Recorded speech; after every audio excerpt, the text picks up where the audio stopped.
Olá, pequenos investidores, sejam muito bem-vindos ao canal. Pessoal, nesse vídeo eu vou trazer uma atualização sobre o fundo imobiliário VGR11. A gestão divulgou o relatório gerencial bem recente, valor à renda imobiliária, fundo de investimento imobiliário, talvez aí o FII com o melhor dividend yield do nosso mercado aí, pelo menos nos últimos meses, 1,7, é muita coisa mesmo, mas é sempre importante o investidor entender como é que eles conseguem entregar esse resultado, qual a expectativa que fica aí para os próximos meses, e analisar um pouco aí como é que se encontra a sua carteira, e é exatamente esses pontos aqui que eu quero passar. Comentário do gestor, a visão da gestão em relação aos seus ativos aí, reajuste de contrato, como é que está a situação dos inquilinos, a DRE para a gente ver um pouco mais os números, o guidance aí que a gestão deixa de dividendos pensando, especialmente para 2025, e fechando aí com o portfólio como se encontra hoje indicadores econômicos, indicadores aí como é o caso de vacância, alavancagem, que acho que a alavancagem é o principal ponto aí do VGRI.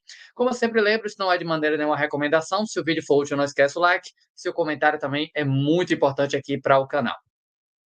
Ditos os avisos e pedidos, só passando aqui, pessoal, um ponto importante: objetivo do fundo. Entender isso aqui eu acho que é algo muito relevante aí para o investidor, ou quem está de olho para investir no ativo, entender o que a gestão tem como foco. O fundo tem como objetivo investimento em ativos-alvo, imóveis, ações imobiliárias, participações em SPE, cotas de FIP imobiliários, cota de FII, CEPAC e outros títulos em conformidade com os critérios de elegibilidade definidos na política de investimento. Hoje ele é bastante alocado em imóveis segmento de lajes corporativas, mas perceba que ele tem aqui outros tipos de investimentos que eles podem fazer. Taxa de gestão e administração, eu acho um pouquinho cara, 1,30% ao ano, pegando a média de mercado, para mim eu acho cara. O bom é que não tem taxa de performance, não tem essa surpresa de vez em quando na DRE. Nós temos aqui a gestão, que é a Valora, e o administrador aí, que é o mesmo também dos fundos VGHF11, por aí se vai. Bom, comentário do gestor. A carteira de imóveis fechou o mês com vacância média ponderada de 7,4 e vacância financeira em 6,4, vacância baixa para o setor de lajes corporativas não é um segmento que geralmente tem uma ocupação aí tão próxima a 100%. Às vezes, aí quem acompanha lajes corporativas pode perceber, há 1 ano e meio, 2 anos atrás, a gente tinha a média do nosso mercado mais próxima a 30% de vacância, hoje já é mais próxima a 20%, 20, 15%, e aqui nós temos 7,4%, então a vacância bem abaixo da média. Em relação ao WeWork, que era um ativo aí que estava inadimplente, se manteve inadimplente ao longo do último mês, embora a questão tenha sido resolvida favoravelmente ao fundo no início de outubro. E eu vou mostrar aqui para vocês o evento subsequente, porque a gente vem percebendo a WeWork fazendo algumas renegociações, alguns ativos devolvendo, outras dando algum tipo de carência, mas, no geral, o problema WeWork me parece que vai ficar para o passado aí. Ainda neste mês, o fundo assinou o distrato com a General Motors ou algo assim, inclina do edifício Buriti, referente a uma área de 5.236 metros quadrados. Dada a quebra de contrato, serão cobradas as devidas multas e resolução prevista no contrato. Adicionalmente, a gestão fechou um acordo de exclusividade com a empresa do setor, com a empresa de consultoria para a comercialização dessa obra para locação. Nosso foco nesse momento é substituir o locatário no menor tempo possível, da mesma forma que foi feito em outros casos recentes, ocorrido em outros ativos. E isso é essencial, não aumentar a vacância, porque é um fundo que tem aí alavancagem. A vacância acaba, de fato, fazendo muita diferença na DRE, ela alavanca mesmo o resultado. A distribuição no último mês foi de 15 centavos por cota, a rentabilidade líquida de 20% ao ano, rentabilidade muito, mas muito fora da curva de um fundo de tijolo, isso devido à grande alavancagem que ele tem. O fundo acumulou distribuição de R$ 1,02 por cota, equivalente a uma rentabilidade de 19,8% sobre o valor patrimonial por cota. Quando você olha baseado na cota a mercado, a gente já tem um dividendo acima aqui desses 20%. Aqui a gente tem os eventos subsequentes, conforme comunicado através do comunicado ao mercado, dia 18/10, o fundo celebrou acordo com o WeWork em 17/10 a respeito da inadimplência de seus contratos. Os principais pontos e destaques do acordo foram parcelamento dos aluguéis em atraso de meses de maio a setembro, acrescidos de multa e correção monetária em 12 parcelas mensais, tendo início aí em novembro, que vai ajudar um pouco mais o resultado, já que ele estava com essa inadimplência, antecipação da revisional de contrato de locação de fevereiro de 25 para outubro de 24, levando o valor da alocação nominal atual a patamares condizentes com o mercado e a qualidade do ativo, concessão de desconto temporário sobre o novo valor de locação ao longo dos próximos 30 meses, sendo o desconto aplicado decrescente entre o primeiro período de 18 meses e o segundo do período de 12 meses. A gente vê aqui que, no final das contas, quando acabar essa carência, tende a ajudar um pouco mais o resultado do fundo, porque a gente percebe condizentes com o mercado. Logo, o mais provável é que a alocação estivesse abaixo da média de mercado, agora veio para a média de mercado, mas deram um desconto aí por um período de 30 meses. Maior robustez ao contrato de alocação no que tange a eventuais execuções no caso de futuras inadimplências aí da empresa, que é um ponto de atenção, já que eles ficaram aí desde o mês de maio até agora, início de outubro, com problema. Aqui a gente tem a carteira de ativos dele.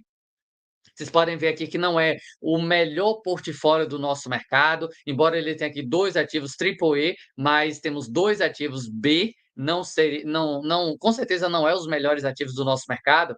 E se a gente olha aqui, um deles tem uma vacância considerável, 15,2% de vacância física e financeira, o ativo com classe B. Aqui nós temos o ativo Volkswagen, que é zero vacância por conta só para um inquilino.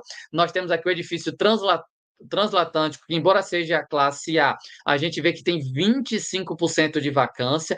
Basicamente, toda a vacância do fundo é concentrada aqui nesses dois ativos mesmo, o Buriti e o Transatlântico. A gente tem o BFC com a vacância de 7,6 e financeira de 15, mas a grande representação está aqui nesses dois. Então, a gente tem aqui 6 ativos no portfólio, sendo que a vacância são em 3 e bem concentrada aqui nesses últimos dois, sendo que um deles é classe B. Nós temos aqui um AAA, edifício BM 336 no Rio de Janeiro, os demais já são em São Paulo, na média que a gente fica com 48 mil metros de ABL própria, 7,4 de vacância física e 6,4 de vacância financeira.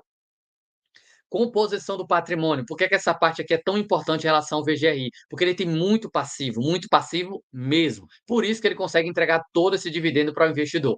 Aqui ativo nós temos quase que R$ 1 bilhão, são 980 milhões, 941 são imóveis, 6,8 são CRIs, renda fixa 21 e mais 7 aqui de aluguéis a receber e outros. No final das contas, a gente chega ali nos 980. Perceba que, como eu falei no início do vídeo, eles têm objetivo em vários tipos de segmentos. Hoje, muito é imóvel, mas pode ter outros tipos de investimentos também. Passivo, olha o tamanho do passivo disso, 65%. E não quer dizer que isso faz o fundo ruim, mas só para vocês terem noção, o quanto que isso aqui, vamos dizer que seria uma pimenta na carteira, na média, não é uma regra, mas na média a gente vê o mercado se sentindo confortável com a alavancagem de 20, 15%, 25% no máximo. A gente está com 65% de alavancagem, melhor. O mercado, os ativos aí geralmente trabalham com esse tipo de alavancagem, 10, 15, 20. Quando começa a passar dos 20, o mercado já começa a colocar ali um ponto de atenção. Aqui nós já estamos com 65% de alavancagem. Por isso que mesmo com esse dividendo de 1,7, o mercado tem esse fundo como algo mais arriscado por conta disso. É 65% de dívida. Se esse negócio não der certo, o custo pode ser muito grande. Se esse negócio der muito certo, o lucro para o investidor também é muito grande. Então, aqui você tem que olhar os dois pontos, se vale a pena ou não, baseado nesse tipo de risco. Se as coisas derem certo, tende a dar um belo de um resultado para investidor, se derem errado também tende a custar muito caro e risco de alavancagem aí, fundos que deram problema, você já conhece um monte, acho que não precisa nem perder tempo para mostrar aqui exemplos. Então nós temos aqui essa alavancagem como algo de bastante atenção. Outra coisa, projeção de dividendos mensal. Essa parte aqui é bem interessante porque traz para o investidor um pouco do que é que deve acontecer com o fundo. Porque a gente olha hoje 1,7 nessa cotação, 15 centavos por cota, um excelente dividendo, mas ele não é mantido nesses níveis pensando aí para o ano de 25. A gente já vai ter uma redução no ano de 25. A projeção da gestão é que o último mês que venha com 15 centavos vai ser ali no mês de fevereiro. Mês de março, a gente já deve cair para um rendimento ali para algo mais próximo a 12 centavos por cota e até o final de 25. Em 26, a gente tem novamente mais uma queda, indo o rendimento para a faixa dos 8 centavos. Então, olha a diferença que o fundo tem de resultado hoje e o que é que ele vai ter pensando aí num médio prazo, 2026, saindo de 15 centavos para algo mais próximo a 8 centavos por cota. É certo que vai ser exatamente esse valor? Não, isso é uma projeção. Se a gestão consegue vender um ativo com ganho de capital, isso destrava muito o valor. Se a gestão faz algum tipo de renegociação em relação às suas dívidas, isso pode fazer com que o rendimento aumente ou reduza. Se aumenta a vacância do fundo, vai com certeza reduzir esse rendimento no curto prazo. Em compensação, se a gestão que tem 7% de vacância hoje consegue zerar essa vacância, já que são ali basicamente dois imóveis, a gente pode ver esse guidance chegando a algo bem maior. Então, a projeção é esse ano se mantém com 15, ano que vem mais próximo a 12 e em 2026 mais próximo a 8. Se vai ser exatamente isso, vai depender muito do cenário aí ao longo dos meses, dos semestres aí, que o investidor precisa monitorar mês a mês aí dentro do relatório gerencial. Até faço esse convite, se você investe no ativo, acompanha, porque sempre tem aqui conteúdo sobre o VGRI para atualizar o investidor e também outros conteúdos, como é o caso do Destaques do Dia. Chegou pela primeira vez, não conhece? Segunda a sexta, 16h30, a publicação desse conteúdo trazendo um pouco do cenário macro, mais comunicados aí ao mercado, divulgação de dividendos e destaques em relação a alguns relatórios. DRE, vocês podem ver aqui o histórico do fundo, receita no último mês melhor do que a média, 5,7 milhões de reais, esse aumento veio aqui na parte de imóveis, é bem provável que daqui para o final do ano essa receita até aumente por conta ali do caso do imóvel da WeWork, que tinha inadimplência. Despesas nós tivemos aqui na mesma faixa, 600 e poucos mil reais, despesas administrativas e operacionais. Se você pega aqui essa despesa versus essa receita, não é uma despesa ali tão baixa, acima dos 10%, entra ali no ponto que eu mostrei para vocês de que embora não tem taxa de performance, mas a gente tem ali uma despesa de 1,3, 1,2, é muita coisa. Na média, a gente vê os fundos de tijolos mais próximo a 1% de taxa de gestão e administração. O resultado passivo de distribuição foi 5 milhões de reais e ele distribuiu exatamente isso. Então, o fundo bate aqui exatamente esse lucro de 15 centavos por cota, que anualizando isso, se a gente pega aqui em relação ao IPCA, seria IPCA mais 14, isso líquido de imposto de renda. IPCA mais 14 é muito, mas muita coisa mesmo aí para o investidor, mas volta a lembrar, tem esse ponto de que não é até, pensando aí 2, 3, 5, 10 anos nesse nível. Ano que vem já deve reduzir o rendimento. E aqui a gente tem carências e inadimplências, tem carência período de setembro de 24, representando 13,9% do imóvel, receita do imóvel ali. Aqui a gente tem que é o locatário.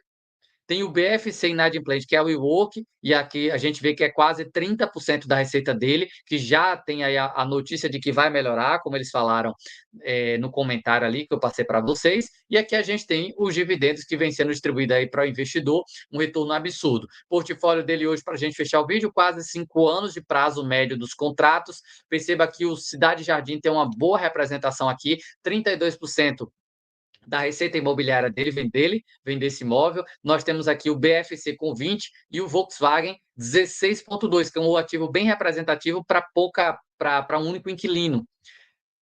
Vencimento dos contratos, nós temos 12% para esse ano e 23% para 26, ou melhor, não tem nada para esse ano, para 25 tem 12% e 23% para 26. Muita coisa mesmo ali para 2026. Índice dos contratos, receita imobiliária, muita coisa é IPCA, média de mercado é isso, e nós temos aqui mês de reajuste dos contratos. Por que essa parte é bastante importante? Porque nós temos aqui quase 40% dos seus ativos com reajuste para esse final de ano. Logo, se você pega um ativo mega alavancado, que tem ali os seus ativos alugados, quase que 100% ali, a grande maioria, e você coloca mais 4,5% de reajuste de inflação, isso tende a fazer bastante diferença na receita dele. Então, essa parte de reajuste aqui eu acho bem importante ficar atento também. E aqui a gente tem o detalhamento dos ativos mesmo. O primeiro ativo aqui, o edifício Cidade Jardim, que tem uma boa representação. É interessante porque são 3 inquilinos.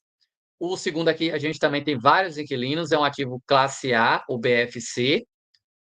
O Triple aqui do Rio de Janeiro é para Vinci, que foi comprado, se não me engano, do Vino 11. O Volkswagen aqui, que para mim pega um pouco, que é um ativo classe B, um ativo de monousuário e sede do grupo Volkswagen do Brasil desde a sua construção em 1984. Então, é um ativo um pouco antigo para um único inquilino, classe B. Qual o que pode ser menos pior da história? É um ativo que a gestão faz questão de destacar aqui, que o inquilino está lá desde a construção do imóvel. A chance desse inquilino, quando acabar o contrato, querer sair, para mim, é menor. tanto tempo vai resolver sair exatamente agora, então, para mim, acho que isso reduz um pouco o risco, mas não deixa de ter esse ponto de atenção. E aqui nós temos mais um, que é classe B, o edifício Buriti, vacância de 15%. Daqui são 2 inquilinos e um espaço vago de 15%, que facilmente poderia ser adicionado um novo inquilino aí. E tem o Transatlântico, que tem aqui mais 2 inquilinos, e o espaço de 25%, que também poderia vir um novo inquilino. Então, a gente fica aí na expectativa da gestão conseguir resolver os problemas ali de alavancar, de inadimplência que eles estão tendo, conseguir ali essa melhora no reajuste dos aluguéis ao longo do ano aí, do final desse ano, com a parte do IPCA. Aquela vacância ali nesses dois ativos seria bem interessante para conseguir resolver. E aqui a gente tem um cronograma. Olha o custo da dívida. Um ponto importante. O custo da dívida dele é especialmente em CDI. Nós temos aqui 113 milhões e mais 113 milhões de reais. CDI. E imagina se a Selic vai a 13, como o mercado fala, mais 3% de correção aqui, 16% de custo nesse negócio. É pesado, muito pesado mesmo. Você precisa ficar atento a essa parte. E aqui nós temos o cronograma. Por que que ele paga tanto dividendo? Por conta disso aqui, ó. Ele tem muita coisa, o cronograma dele, ele tem algumas coisas aí para que ele recebe muito mais do que o custo da dívida ainda maior, não está fazendo efeito na prática mesmo, no fundo. E o cronograma, para mim, o principal é isso aqui. 2028 ele tem quase 100 milhões para pagar. Daqui para lá a gestão vai ter que fazer uma emissão de cotas, ou quem sabe vender um ativo para destravar valor, e aí poderia até melhorar o dividendo, né, se a gente pensar dessa forma. E aqui a gente tem o desempenho secundário, acho que não precisa perder tempo também aqui com essa parte do desempenho secundário. Bom, pessoal, acho que eu consegui passar os principais pontos aí do VGRI. Espero ter ajudado através desse vídeo. Não esqueça aí de deixar o seu like, isso é muito importante, e até o próximo conteúdo.